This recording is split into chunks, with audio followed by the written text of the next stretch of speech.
as we use earth has nothing to do with the planet. The word earth is all that is manifested. Everything that is in material form is earth. Just because you don't see legs sprouting out of the planet does not mean that it is not conscious and is happening right now to be evolving.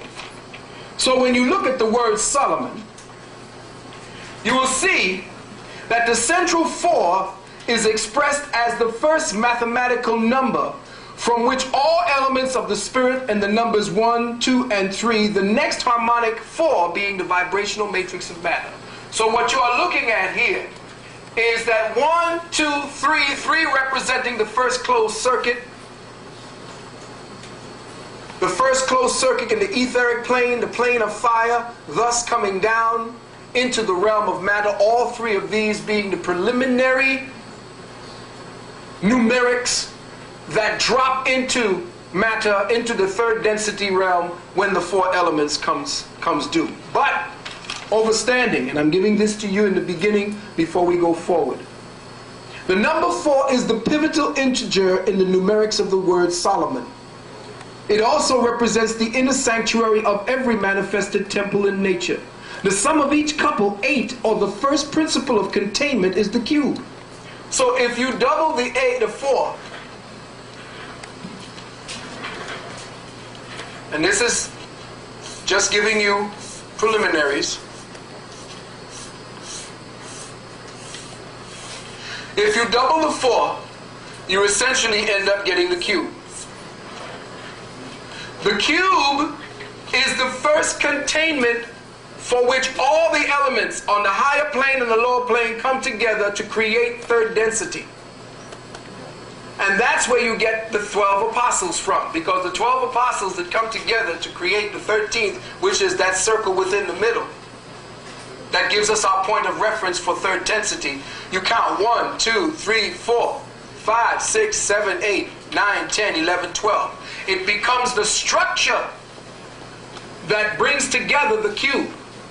Those particular parts are called the 12 apostles that actually framed or brought Jesus, Jesus supposedly brought them together to create manifested density in matter.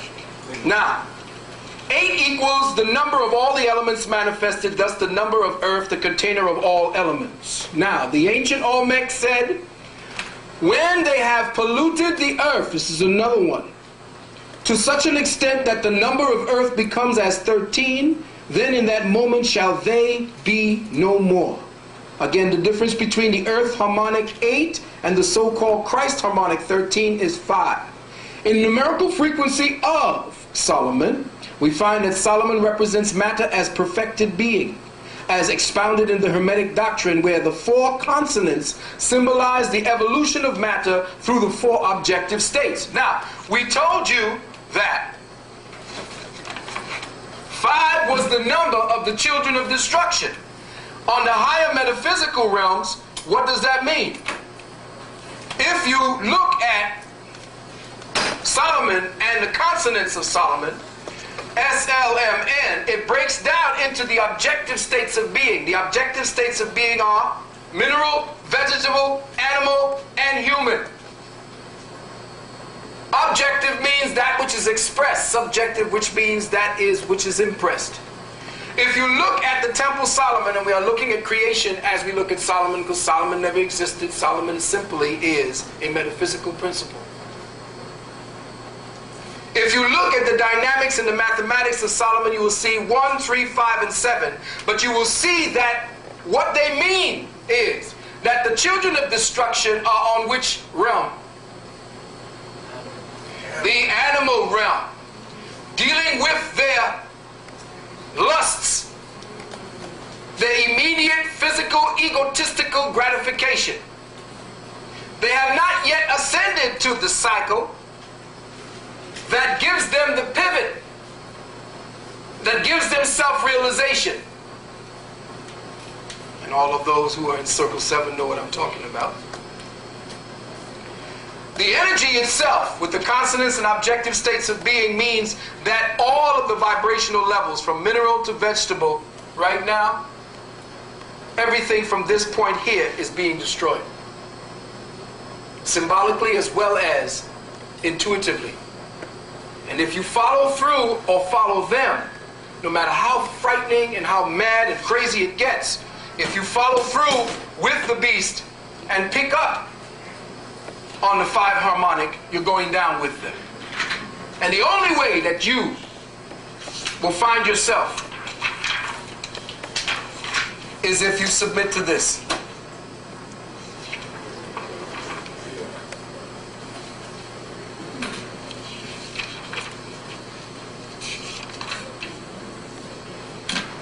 The prophets go on to say, the dream shall alter as our Father in heaven, Hu Nabku, has a plan. A great plan that cannot be altered. There shall be a shifting, a great shaking, and all things shall be touched, even the stones, and in a moment there shall be a newness and a great swelling of light that will fill the heavens and block out even the light of our own sun in its brightness. And the world shall split, all as all will in the heavens in that moment. And in that moment you shall be where your heart is, and for time as we know it shall be no more. Time as we know it shall be no more. You can read about this in Robert Ghostwolf's book called Days of Destiny. Another good book that you need to read is called A Monument to the End of Time. A Monument to the End of Time by Vincent Bridges and Jay Weidner. Now, this was found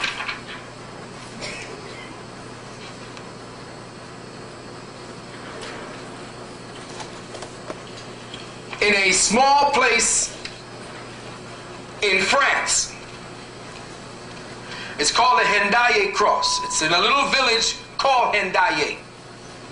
And I'll get into it the next time because it's very complicated, though it speaks to what is happening right now.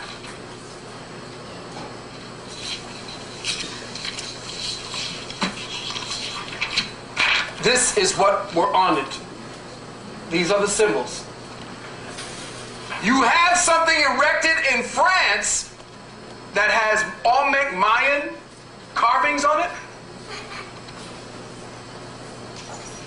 What were they trying to say at that particular point? On that particular cross, down here being the part that you see here, that's the sun.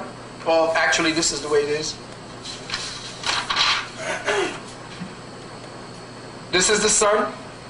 This is the moon. Look at it. These are the 4 elements, and that is the earth. How many points? 8, exactly. Now, do you see something familiar on that cross?